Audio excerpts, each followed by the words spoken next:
parang ano eh. Parang intense kagad, di ba? Si Bad Galsep kasi, kilala mo ba si Bad Galsep? Analyst nila eh. Yung coach, yung analyst nila, sabi niya, okay, you pick the Lunox. Gumanon. Ganun kasi magsalita yun. Ganun ba? You pick the Haba Lunox. Pokemon, di ba? Oo, si Bad Galsep na nakita natin kanina. Shoutouts to you. Anyways, napaka-interesting na nangyaring draft. Going back, nanalo na yung Fireflux. With this Lunox, masasabi natin na napagandang pang shred. Lalo-lalo na doon sa... Aksha. Kumbaga, back siya sa Yuzong.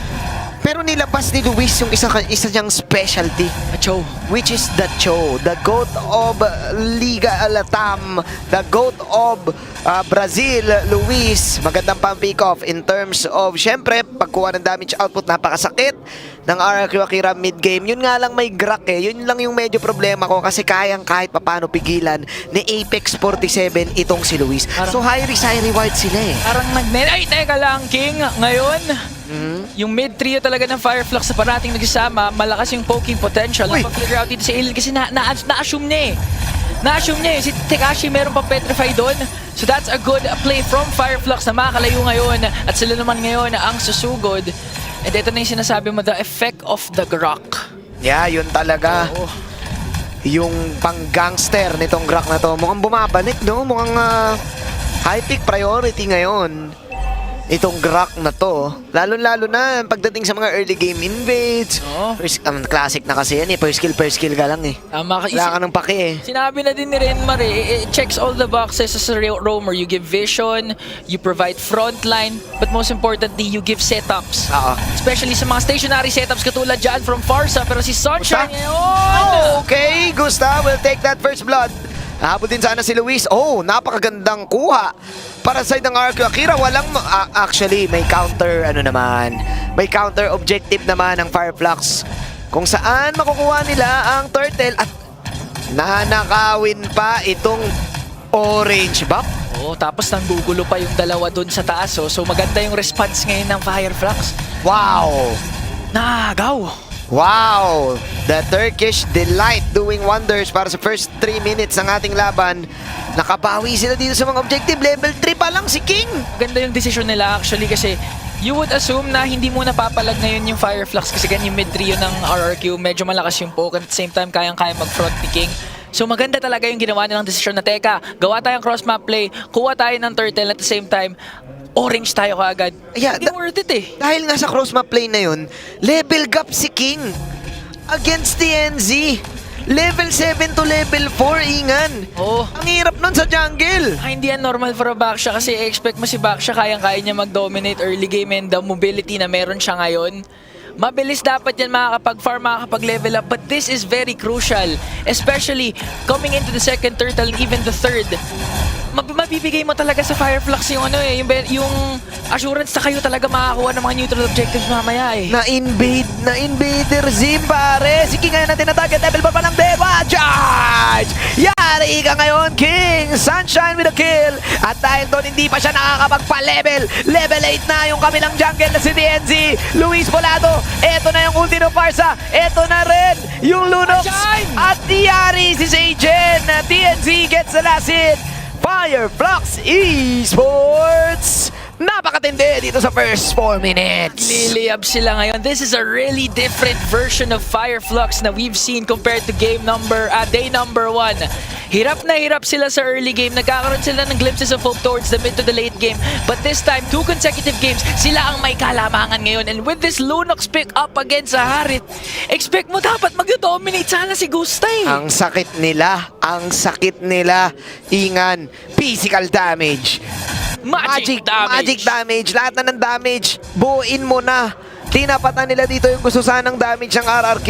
At ang pinakamalala dito, i-invade na naman si King. Another round, sumipa. Pero bomber skill lang, nawala yung sipa. Walang pake si Apex 47 dito ngayon at napilitan pa nga dito si Gusta Lagusta gamitin yung kanyang Zaman 4. Sinabol ni Rosa without the feathered strike pero iniwasan lamang. And now counter punch from RRQ, hindi matutuloy. At ang ganda ng Lunox pick ngayon kasi dahil sa Wishing Lantern, Kuya Manjin eh. Ay, may ano ba yan? Yung mga butterfly? Oo eh, mas lalo na kay King kaya medyo nahihirapan din from frontline si King eh. Ang hirap, ang lungkot ng buhay ni King dito. Parang hindi siya King ngayon. Parang Ano? Bishop lang siya siguro dito ngayon or Pawn. Pawn. Kasi ang tagilid talaga, hindi siya ganun kakunat. Si Sage Polado din, ito na yung Dragon, Apex 47, humaharap sa lahat. Meanwhile, Zaman Force coming in. Ito na yung counter go ng kubunan ng RQ. Pero mas maganda yung counter go dito ng Dragon. Sino yung naging Dragon? Si Rosa yon. Walang actually, isa lang ang nakill ng RQ Akira. Habang ang daming nakuha ng Fireflux, tatlo. Tatlo ang nawala sa RRQ, pati kinakalbo na naman ng Fireflux ang jungle dito ng Kingdom. And now, nahihirapan talaga ito si King pumwesto, gumawa ng plays. Ang ganda na sana ng petrified play ng Tikashi. But the problem is, the sustain is there for Fireflux. And at the same time, mas nangingibabaw yung damage nila. Hindi makahuli si Luis, nape-pressure siya manguli dito ng isa. Ang hirap ng buhay niya. Ang hirap ng buhay ng lahat ng RRQ. Wala na tayong no choice, Ingan. Ano na to? Medyo snowballed ang kupunan ng Fireflux. NG kaka-pick up pa ng Skypiercer. Okay, sipa para dito sa Grak. All in. Ulti, nakatakas pa! Oh my goodness! Plus the conceal! Literal na isang hit na lang! At nako! Umall in 2016. Pero hindi na kasi 2016, 2024 na. In-all in nila si Apex. Ang dami nilang binigay. Isang mabilisang flicker out lang. Figure out, man. Yun yung mga masasakit eh. Yung binigay mo na lahat, ang dami mong resources na ginastos, pero Wala ka nang tinira sa sarili mo. wala kang tinira. Iiwanan ka rin pala. Iniwan sila. Ang dami nilang ulting binigay. Kaya dahil dun sa ulti, turtle tuloy. Turtle pa lang ba? Turtle pa lang. Turtle pa lang. Napalibreng turtle si TNZ. Dami kagad naganap. Turtle pa lang yun. Turtle pa lang. Wow. And dahil dyan, lamang na ngayon ang Fireflux Esports. Rosa now with the Feather of Haven. Knock-knock na kinon Heaven's Door. Ang kunat na niyan. Sobra. Tapos ang malala pa dito, hirap pumuesta si Luis dahil sa presence ni Apex 47.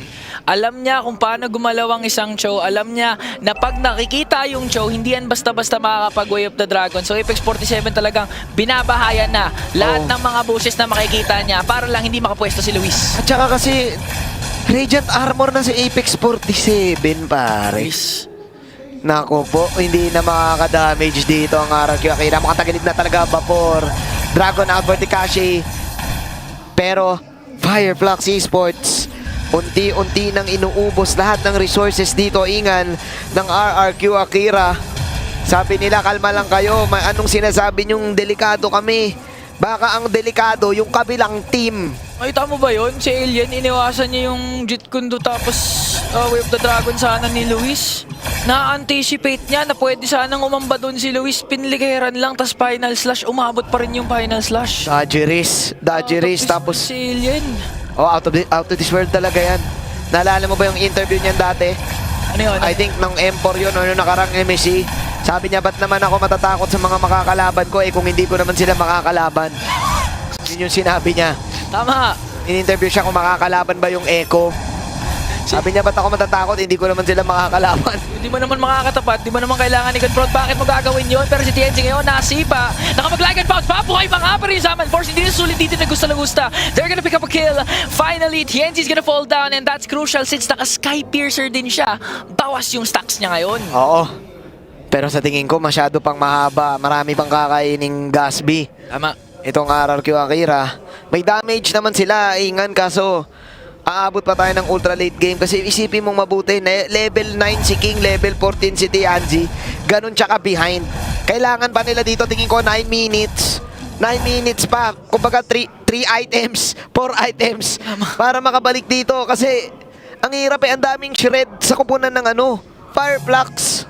Medyo matagal. Tsaka at this point nga si Apex 47 di natatakot Kahit masipa siya, wala siyang pake. Oo, kasi dinadodge siya lang per skill Na-dodge lang niya kahit i-burst down siya. Sulit pa nga pag ginamitan siya ng maraming ulti ngayon. Si Rosa naman ang kanilang pupuruhan. Makakatakas din naman and counterpunch from TNZ. Oh no, si Luis naman ngayon ang pinupuruhan dito.